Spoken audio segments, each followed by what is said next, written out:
All right, so disclaimer here, the audio on this episode is not great. When we went to record the program we usually use, my settings had been reset and I recorded the entire episode off my webcam instead of my regular microphone. So as you can imagine, sound quality for my vocals is going to be pretty crappy. Matt, Ben, they sounded great. The episode itself was such a cool topic that I still wanted to get this episode out. So I wanted to apologize to everybody for the sound quality issues that we have and promise that I'll be double checking and triple checking that in the future. So with that, sorry again. Please enjoy the show.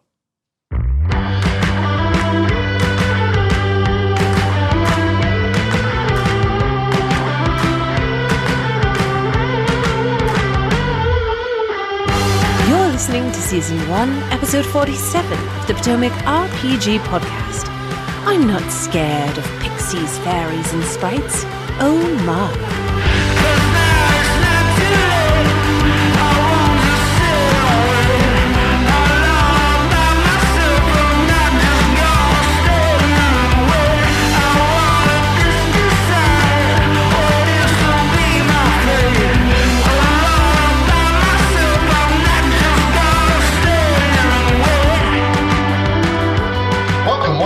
To the Potomac RPG Podcast, your source for old news, tired conversation, and mediocre advice for all of your favorite tabletop role-playing games. I'm your host and ribald satyr with a heart of gold, Adam.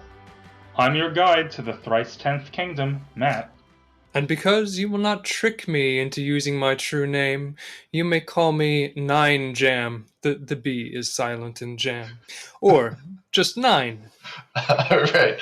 Welcome to the show, guys. Thanks for being on. So a bit of a down weekend. We did not play this past week.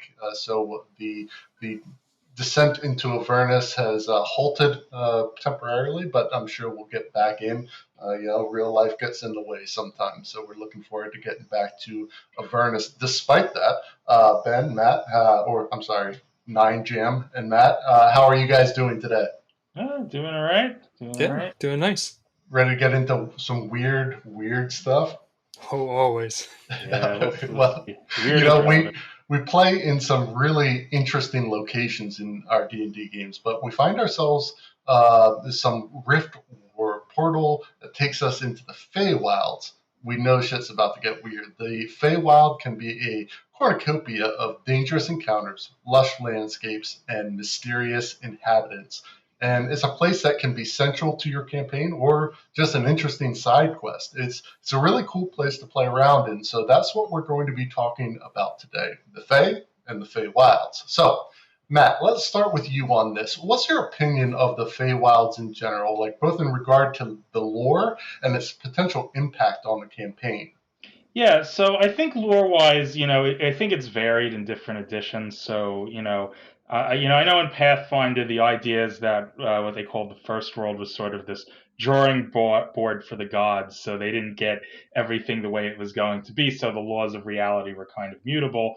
In 5e, it's more of like sort of the positive energy mirror to the Shadowfell. But I think the thematic aspect of the Feywild and pretty much not just D&D but in other settings too, any fairyland, is that it's a good place to sort of break the laws of physics and magic. So, if you have, the world works a certain way, you can change that. I mean, you can have a place in fairyland where in the Feywild where, the mountains grow upside down, right? Or all the trees are move and talk and sing or whatever. So it's really a place that you can play out, well-known stories and archetypes. And, it has a lot of uses in a campaign.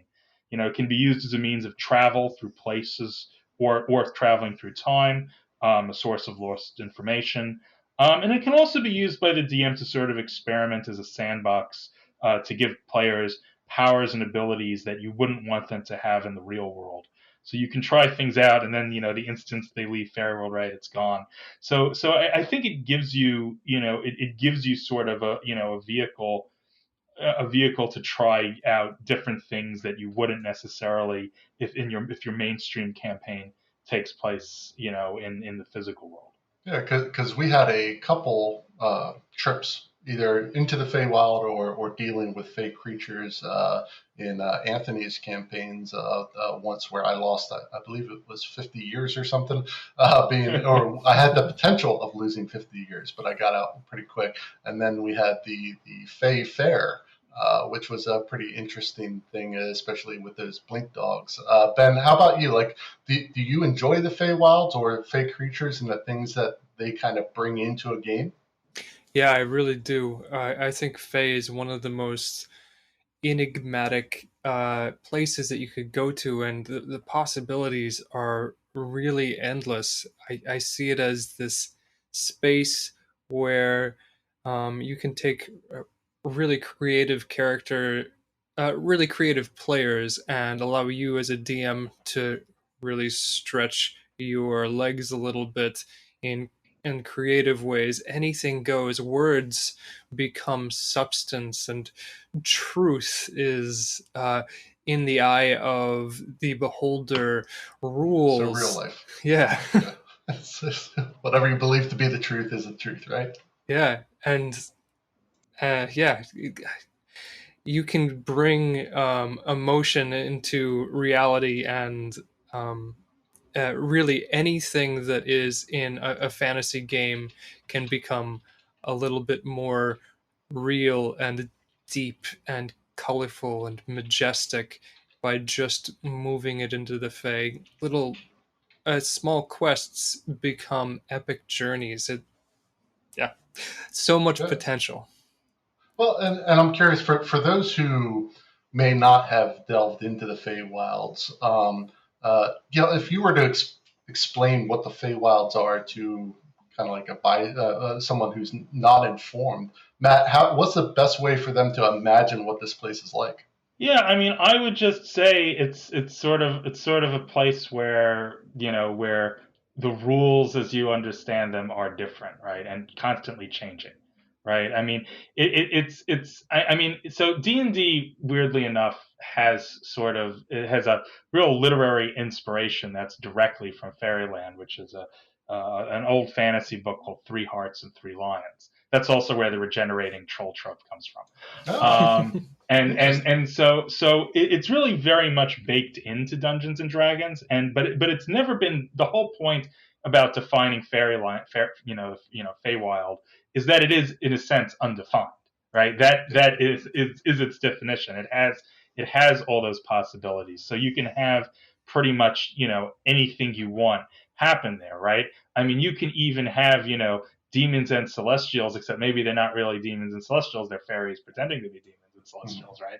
To tell a story because they think it's fun to do that, right? So Fairyland can be, whatever incarnation it takes, can be very meta in a sense, because it lets you kind of step out, and you can have sort of any type of scenario really that you want.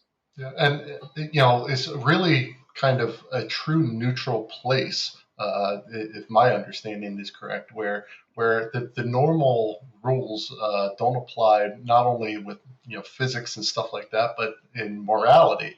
And you have a lot of what would it be, nihilism or nihilism, and just basically do what you want, when you want, however you want. I mean, I'm sure are there rules for the It's not really nihilism. So most portrayals of fairies generally treat them simply as amoral, that they lack morals, or in a theological sense, say in Ars Magica, they lack souls. So they don't have a conception of right and wrong, but also usually because they don't have consequences, right? So most portrayals of fairies generally have them as immortal or unkillable, or they kill, but you can kill them, but they just come back, right?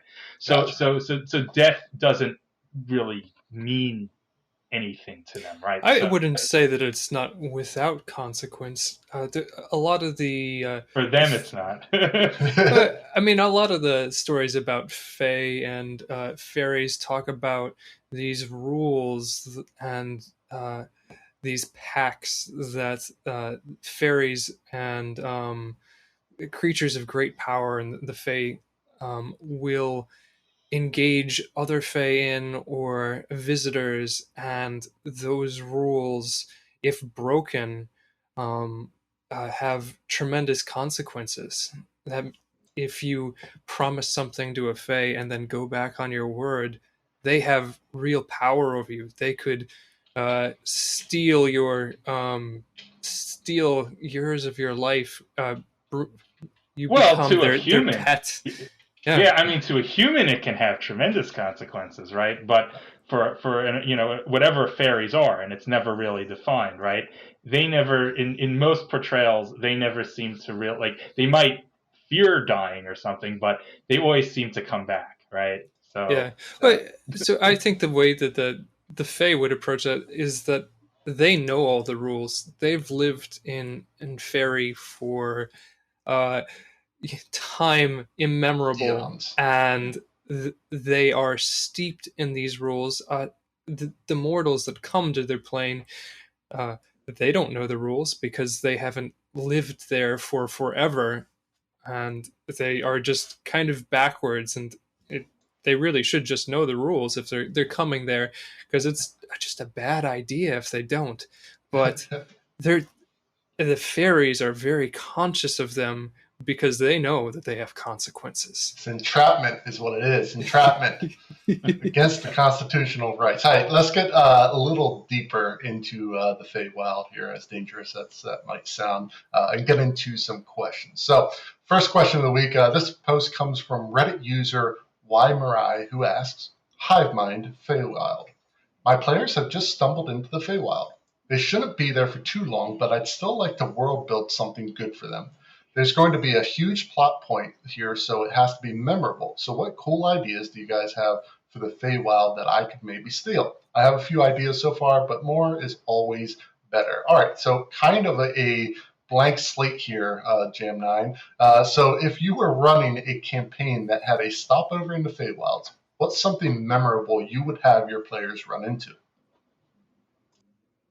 Okay, so I think that everything in the Fey world, Fey realm is memorable, and you really, all you need is like 2 characters, a quest giver and an object for that quest, and then everything in between, all of the landscapes, the things that they interact with. That is where you should spend most of your time fleshing out. Everything in the Fae has a spirit, has a purpose, has strange defense mechanisms, so that the other spirits do not take advantage of them. All the fruits are poisonous or hallucinogenic, or have thorns, or are magical. And that applies to absolutely everything. The wind speaks. So I would stick to the most simple quest that you can think of that gets your plot point across, and then spend the rest of the time just focusing on the great majesty and the depth of experience that is the Fae. But then, as your characters leave,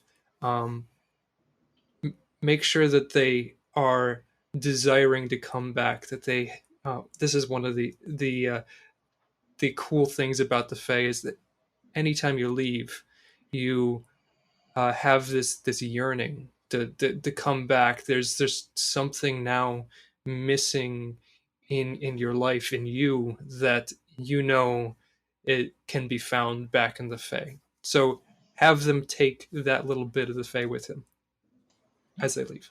That's good. That's good stuff. Matt, how about you? Any ideas? Yeah, so I happen to think kind of the classic stories work really well in Fairyland, and actually a lot of my thinking in Fairyland actually comes from Ars Magica, because Ars actually has an entire book about fairies, and they have a very meta kind of idea behind them. But the sort of this idea is that one of the things that play out in the fairy realm are traditional stories, especially when visitors come in, because the fairies gain what, a kind of, nourishment from interaction with mortals. And so the classic stories actually provide a lot of that nourishment. So you could have, for example, a riddling giant that guards a princess, or a witch demanding 3 impossible tasks, or a fairy queen that steals the characters' voices or their faces, right? And so it would make for a really weird adventure, right? You could have everyone running around without a voice or without a face.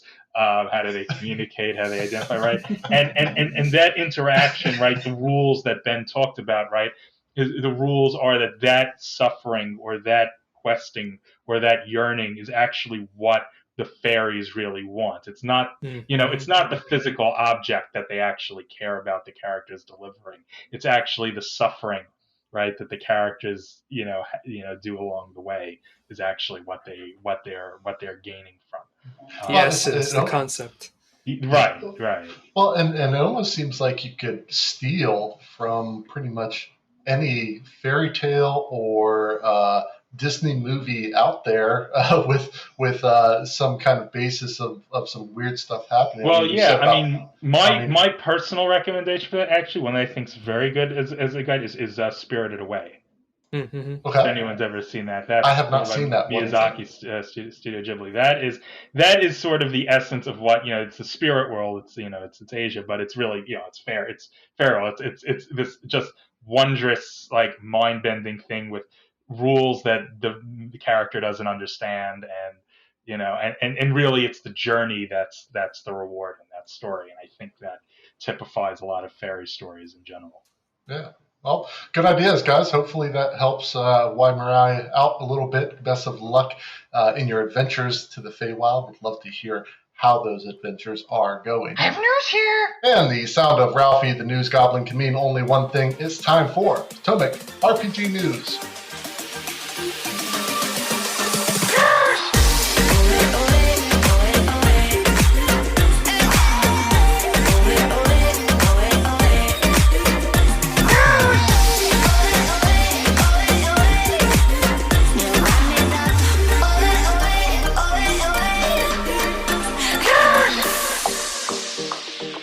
All right, so the big news this week was the release of some new Unearthed Arcana from Wizards. This one, appropriate to the topic of today's show, is all about the Fey. Alexander Sowa over at CBR.com has a nice article laying out some of the highlights from this UA. This is a second UA released post-Tasha's. And I got to say, I like their approach to these new ones. Like first with the lineages, now with the Fey Wild stuff. It's a nice change from the normal subclass UA that we usually see. Now, Matt, you're our resident technical expert when it comes to these things. What do you think of this new UA that came out? So, it's great that they have it. I can kind of sort of go through the different ones of what I think. So they start off with Feywild with a generic fairy, which I guess is supposed to be kind of a small but not tiny winged guy. So it has the same, I think flavor-wise, it works great. I think, rule-wise, I think we run into the same problem with them and the owl folk that we run into with, Aarakocra and Tieflings, which is flight. Flight is one of those things that, might be useless or totally unbalancing depending on your scenarios. And so the flight is always one of those move with explore with caution things, because it could be overpowered. But the other aspects of the fairy, I think are fine. Fairy magic, I think having once per day fairy fire is pretty good. And I do really like the third ability, the ability to squeeze through a space as narrow as 1 inch wide. I think that is pretty cool. The article talks about, well, how many times is that going to be useful? Like in the back of my mind, I'm thinking there's a lot of times being able to squeeze through 1 inch wide. You're trapped in the room. Is the room airtight? Oh, exactly. Gap under the door.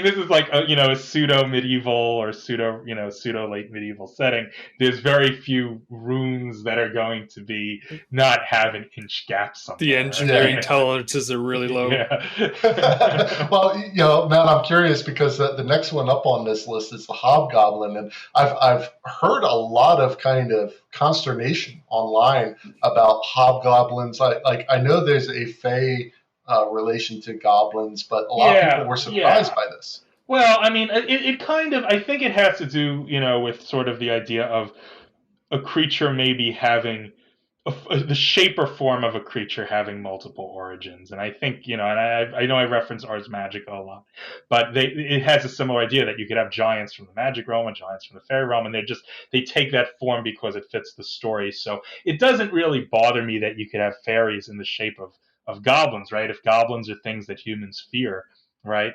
then why not? Right. I mean, so that in and of itself doesn't bother me that you have kind of, mortal hobgoblins and then like fairy-ish hobgoblins. The hobgoblins, I mean, mechanically, they didn't really change that much. They added this help ability, this Fey gift help ability, which I think actually is very thematic, and I could definitely see like, Rushka in our Avernus campaign, like that would actually fit her character very thematically because, she's a protector. And then they took the hobgoblin's ability to get, a bonus when they screw up, and they made it more usable proficiency instead of once per day. So they amped it up a little bit in use. So I think they didn't really change that much. And they have the bonus to the charm saves because they're fairy-ish creatures.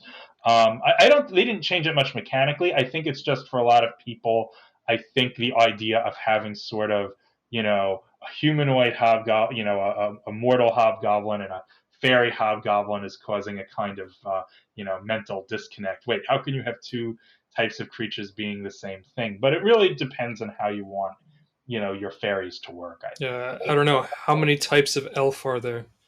Right, we have 8 million elves, yeah. Well, what I'm curious about is with the mastermind class of the rogue, there's a lot of base around that help as a bonus action, help from 30 feet away. So the combination of mastermind being able to help from distance and these help actions from the hobgoblin, well, that's a good question. I mean, is it a stackable thing, or are they just totally separate? Well, even if it's not stackable, you have the distance part, which normally I think you have to be within 5 feet to help, right? Right. So does the mastermind ability translate to all help actions?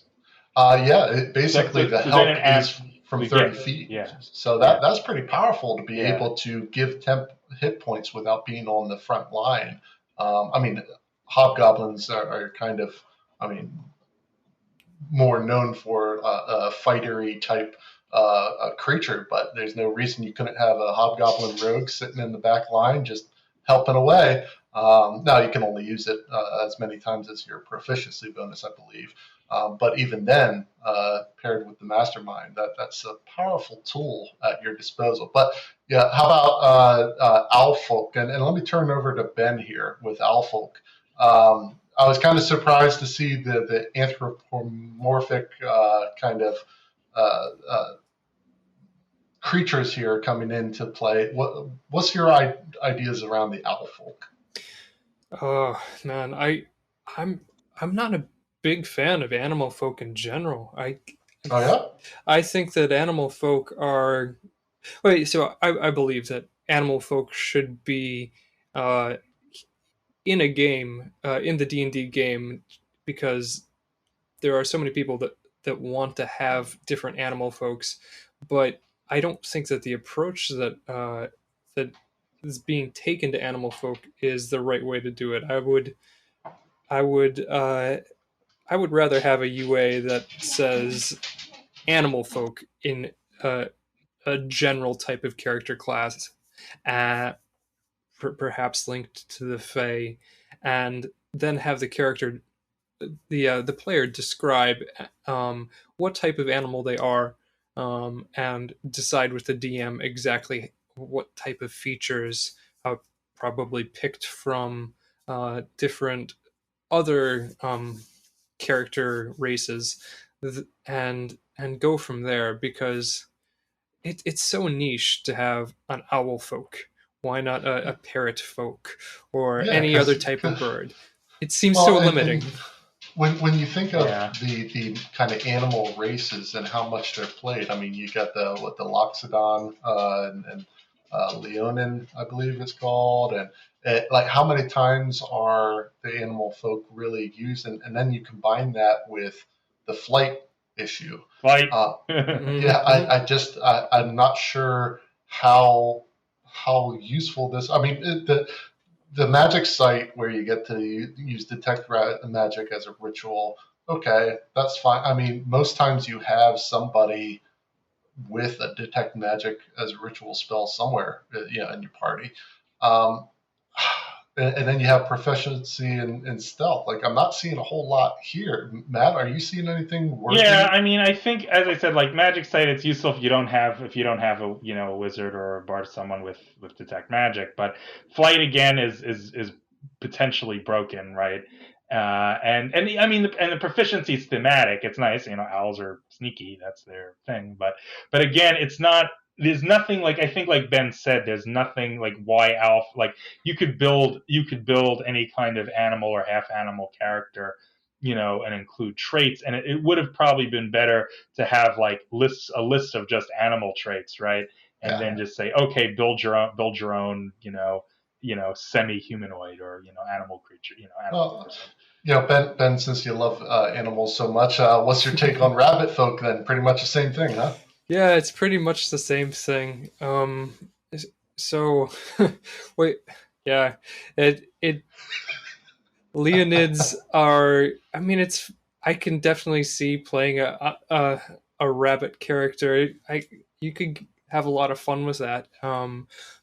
But it just seems like a waste of space in an Unearthed Arcana to specifically call out this one particular animal of all of the breadth of animals in the animal kingdom. I mean, just of all of the things in the Fey Wild, all of the different sprites and pixies and red hats, and there are hundreds of different Fey creatures, and we get a rabbit folk? A rabbit. Yeah, well, and I'm a little worried because I'm a little worried because if Nick gets wind of this, that you can add your proficiency bonus to your initiative rolls, and then he also takes alert, and then he's always that dexed out character. He maxes. He breaks the initiative tracker. We're not going to have an initiative tracker big enough to fit what his initiative roll will be. I mean, looking down through, I do like the lucky footwork. With if you fail a dex save, you can use reaction to add a d4. Yeah. That's cool. I like that. The rabbit hop. When you walk at least 5 feet, you can roll a d12 and move that many. Yeah. So mechanically, that's a problem because the game works in 5-foot increments. So if you roll like a 3 or a 4 on a d12, what does that mean? Yeah. Where do you end up? Yeah, it probably should have been if 12 feet is all you want to move. How would you do that? Yeah, I would have made it like a reaction ability, like a 5-foot reaction ability. So like, as a way of avoiding getting hit. Like someone walks up to the rabbit and wants to, cream him. Wants to hit him with a shotgun like Elmer Fudd, and then like he can make a reaction and move 5 feet, and suddenly like, well, not against a shotgun, but against melee, he'd be out of range. Like I think that would have made more sense than sort of a bonus like variable feat move. I agree. Or use like a D4 and 0, 5, 10, 15 feet for or the something jump like that. Yeah, and even that, I'm trying to think of a place that's useful other than like crossing a gap somewhere, because you can't use it to escape. You'll still proc the opportunity attack.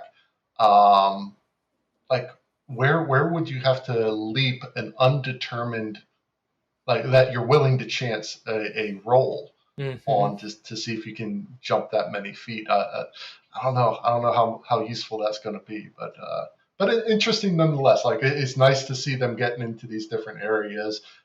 Faerie sounds pretty neat. Hobgoblin sounds neat. Probably could do without the animal folk, but Well, I think Ben's right. I think they should have just made like a generic animal folk like builder.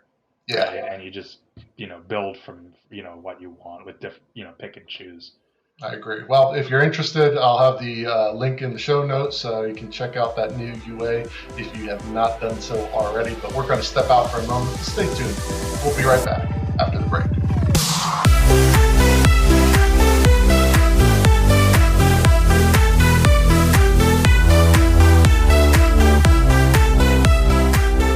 As any tabletop role player would know, coffee is an essential commodity for those 4-hour sessions we all go through.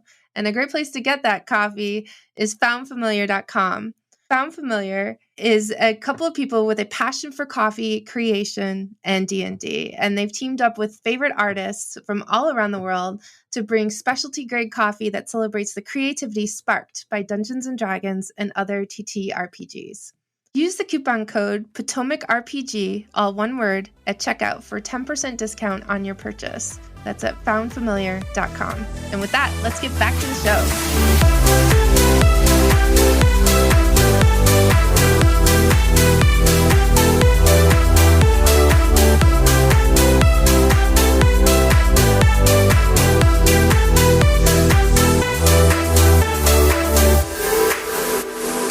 How about another post? This question comes from Reddit user Master Gookler, who asks, bargains with Fey and consequences.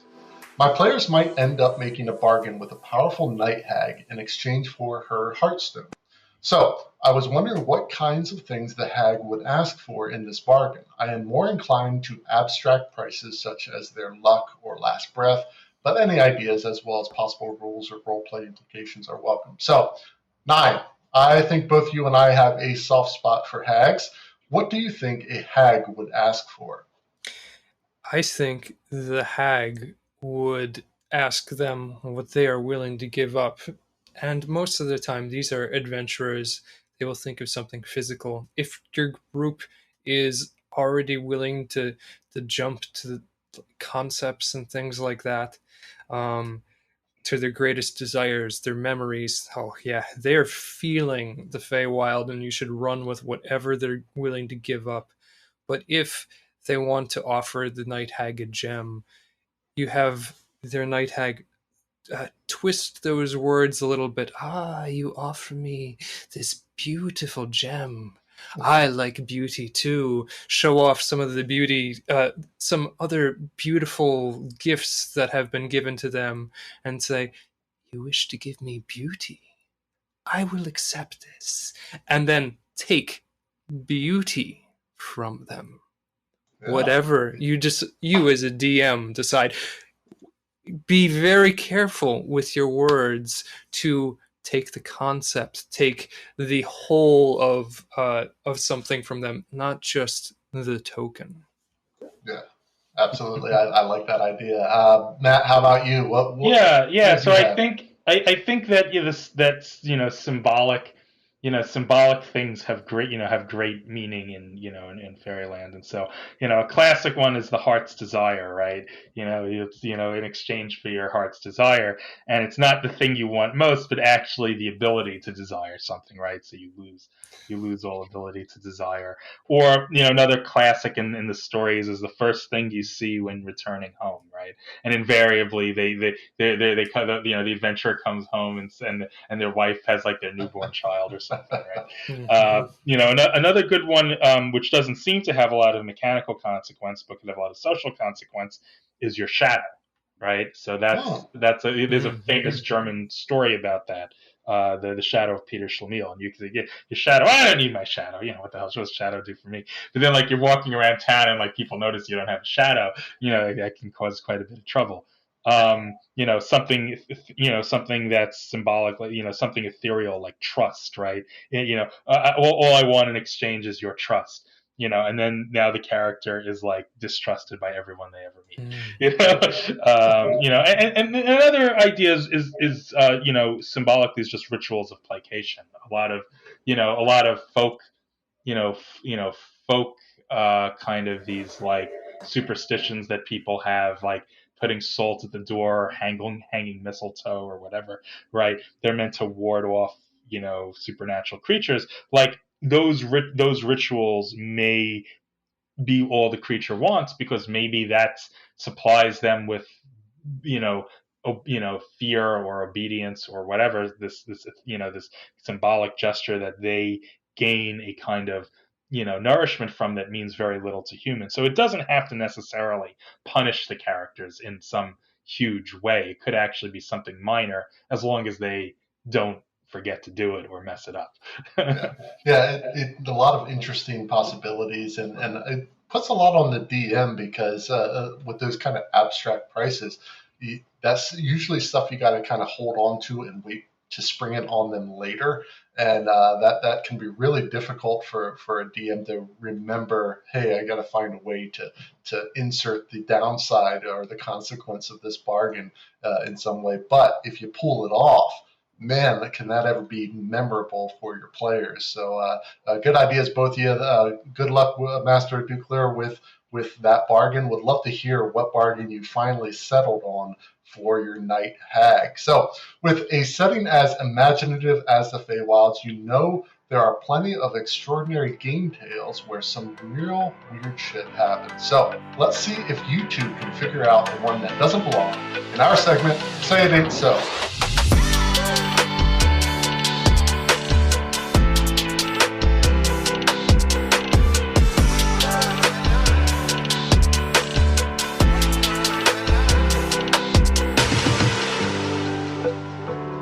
Welcome to Say It Ain't So, where we see if our two guests can spot the one that doesn't belong. So here's how it'll work. We'll each read a green text story about the Fey or Fey Wilds. 2 will be true, 1 will be false. It's your job to figure out which one is the made up one. Pretty simple, right? So you two ready? Ready. Sure. All right, let's get into it. So I've divvied up the stories here. And Matt, we're going to start with yours. Give us your Fey or Fey Wild tale. Okay. 3 says, "Kinky Druid time." Okay, so I just read the lines. I'm a little. Yep. Okay. Yeah, it's green text. This is like English, but not. Okay. "Be me, barbarian." Line 2. "Helped party kill corruption elemental that was poisoning the water." Next line. "Not really paying attention."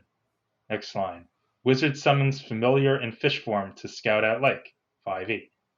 "Corruption killed all fish in nearby lake. Suggest repopulating the lake with fish to help feed nearby town." Next line. "Other party members start discussing which species of fish would be best." I don't know, trout or something. They're hardy and taste good. Me. "Did you summon familiar as a male or female?" Me. "We need a pregnant female to repopulate the lake." Wizard. "It's a boy." Someone else. "Well, we've got a druid and she can wild shape into a fish." Oh my. Technically the familiar is a fey. Me. "We shall just lay the eggs as a female and then shift into a male and fertilize the eggs. Proceed to have discussion about genetics of selfish spawning and potential fey crossbreeding." Nice. So that was Kinky Druid time. All right. Ben, how about yours? Excuse me. Embarrassing the Lord of the Fey. Party consists of a conman sorcerer, 14-year-old rogue, druggy gnome druid, and naive monk. Party is in the Fey realms at a party hosted by the Moonlight King from Tome of Beasts. Monk wants a boon from a Fey lord. Must complete a mission. Must embarrass another Fey lord. Monk challenges Lord to a martial contest. Loses badly. Twice. HFW? Not getting a boon? His face when. Okay. Rogue has last minute idea. Takes lewd drawing of satyrs copied from a book in the library. Wants to plant it on the Fey Lord to embarrass him. Might work. Fey Lord is a total dude bro. He rolls for stealth. Nat 20. Total of 30. Manages to plant drawing. Monk calls Fey Lord out. Druid, sorcerer, and monk manage to convince the crowd that Fey Lord is a pervert. Great success. My face when my party uses joke items to actually accomplish its game goals. Very good. All right. That was Embarrassing a Lord of the Fey. Last one here. I have Death by Chocolate. Be me. DM. Be not me. Wizard, bard, and fighter. Castle basement in the Fey Wilds. Party finds a storage room full of small cakes. Fighter wants to sell the cakes. Wizard agrees. Bard says we should taste it first. Bard eats cake. Oh dear. Take all the cakes. Party returns to Prime with cakes to sell. Time passes. Inform Bard he's starving. Tries to eat but fails save. Keep starving. Party finds out once you eat Fey food, you won't eat normal stuff. Panic. Bard eats the last of the cake. Party can't find any more. Bard dies from starvation. So that was Death by Chocolate. So one of those three were made up. Matt, let's turn to you first. Which one do you think is the fake one? I'm going to say that Ben's story is the fake one because you have a character rolling a natural 20 on a critical roll and pulling it off and everything going great. So, so given the fact that everything works out in that story, I would say that that's probably the fake one. All right. Ben, how about you? Which one do you think is fake? I'm going to agree with Matt, but for a different reason. Okay. Using joke items to accomplish actual game goals, it's a noble pursuit, but I don't think it ever happens. Well, I have news for you. Both of you are wrong. Oh. The Death by Chocolate was the fake one that I just made up about a half hour ago. So the other two, Embarrassing a Lord of the Fae and Kinky Druid Time, are actual in-game tales from the Fey Wilds. So someone actually rolled a 20 on a critical. Well, now, this is something seen in green text. I mean, who knows if it actually happened? But it was posted, and therefore we're considering it true. But yeah, it's like as soon as the natural 20, I was like, oh, this has got to be me. But it's a great idea. Like after losing twice in a martial contest, the rogue's like, hey, I got an idea. Let's plant something on this guy. That's pretty good. I love the idea around that. But that was Say It Ain't So. Thanks for playing, guys. That was a good one. I really liked that one. But let's get into our last post for the week. This comes from Reddit user FanMan99, who says, what are some interesting Fey races or concept? I am not impressed with most of the recently released UA Fey races. I'm of the opinion that anthropomorphic animals is a lazy way to introduce a new race. Well, Ben, you have a kindred spirit here. I don't think walking animals are particularly that interesting, and I'm almost certain the current animal folks we do have are the least played races. With that said, what are some Fey races you think would be an interesting addition to a potential Fey Wild sourcebook? Do you think the animal folk races are the way to go? Was the Hobgoblin a good idea? I'm actually content with introducing a fairy race. I think Spriggan, like in Skyrim, would be cool. So, FanMan is none too pleased with the new races. You've seen a lot of iterations of things over the years, Matt. What kind of race would you introduce for a Feywild setting?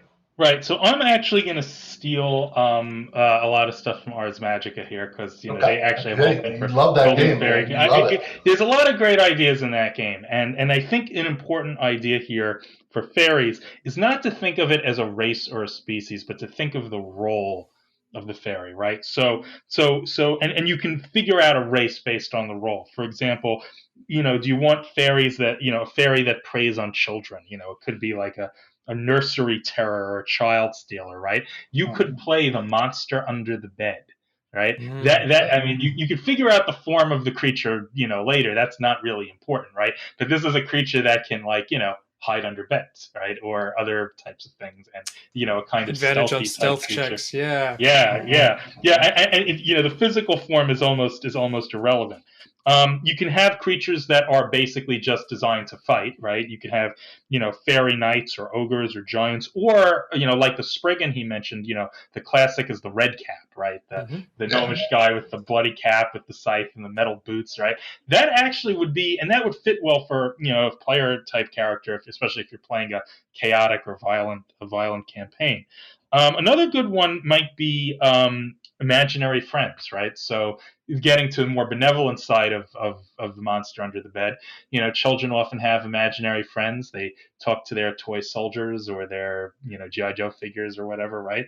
Maybe that creature is a real thing. Maybe it's a spiritual creature that can possess a toy or something like that, right? That actually might make for an interesting creature. Or you can get more, if you want to play a little more adult,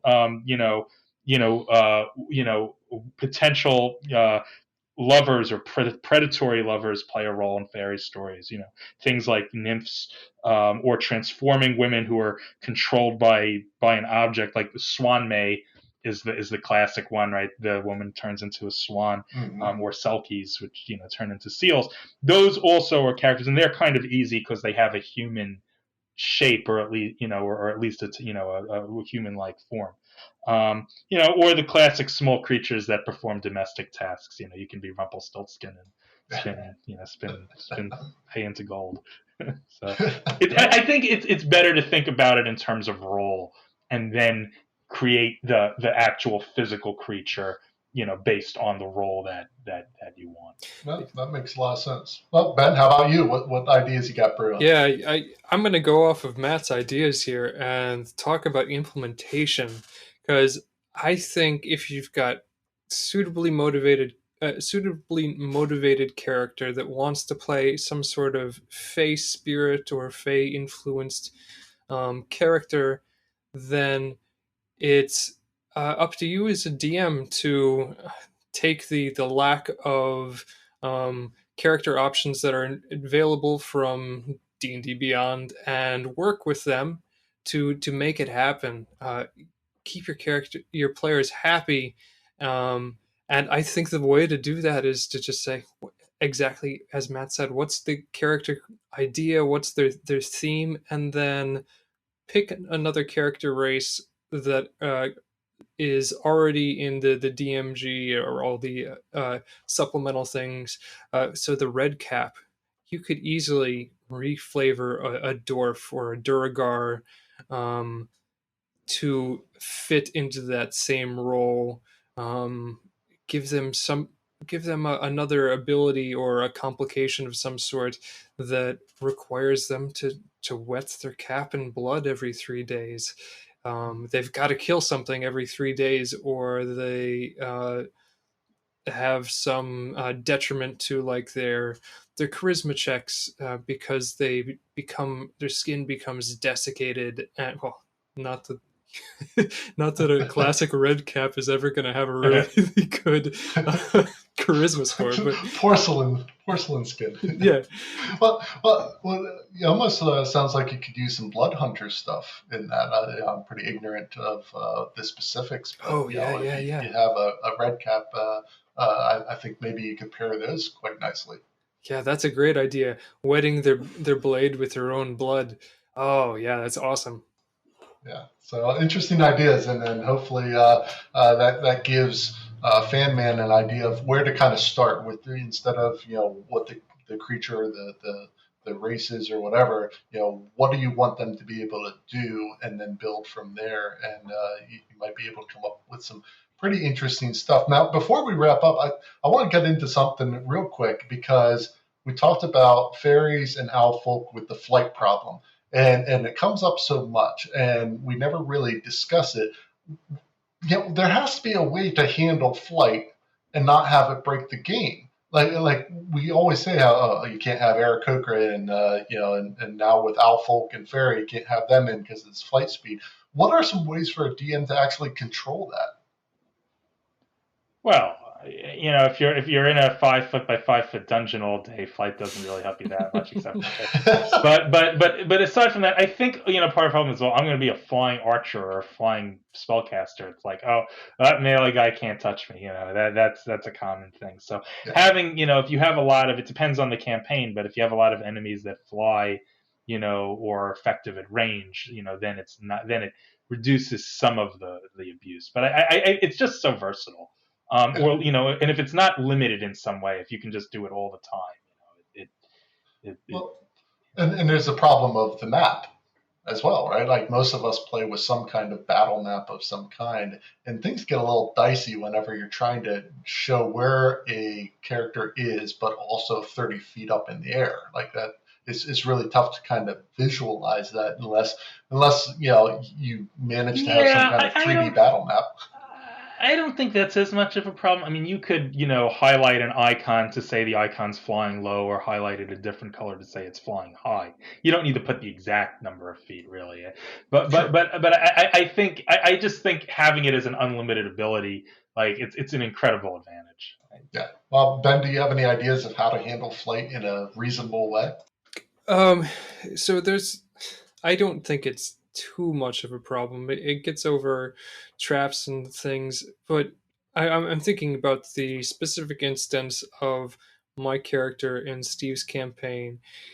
He's got the 3rd level spell Flight, and I've had it for many sessions. And yes, it would be very useful for moving around. We've got, but it's only him that can use it. So I can fly somewhere, but I can't fly everybody else from the group over there. And if I'm getting away from the group, we've now split the group. So that gives my DM tremendous power over my character and the rest of the group to make bad things happen.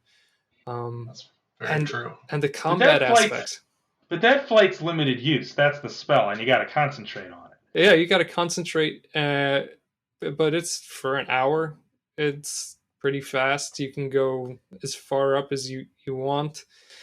Well, I think that's what annoys people, though, is like, are there many classes that take a 3rd level spell and make it an at-will ability?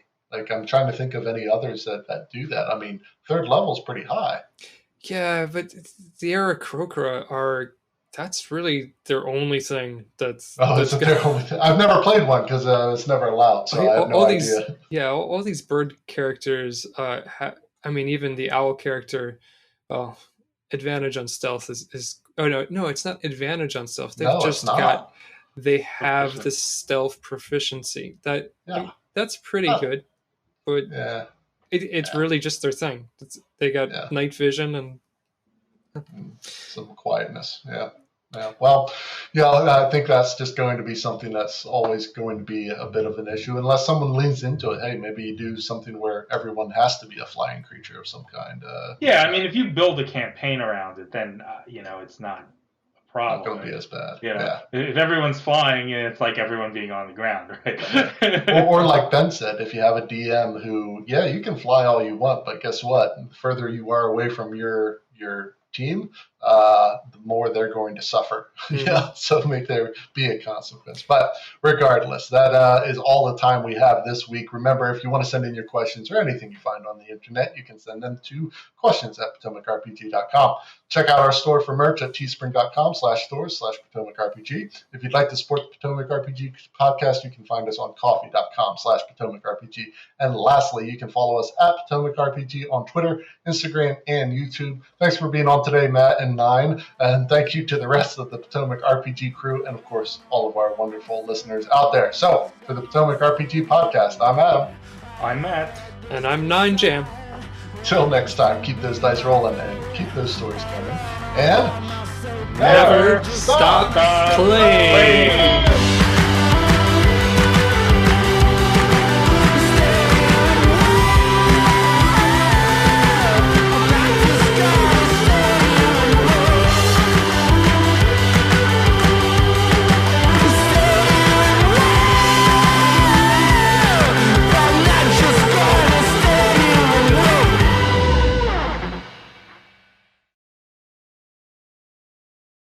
It makes sense from a fairy standpoint, right? For a human being, it would make no sense, but for fairies, it actually does.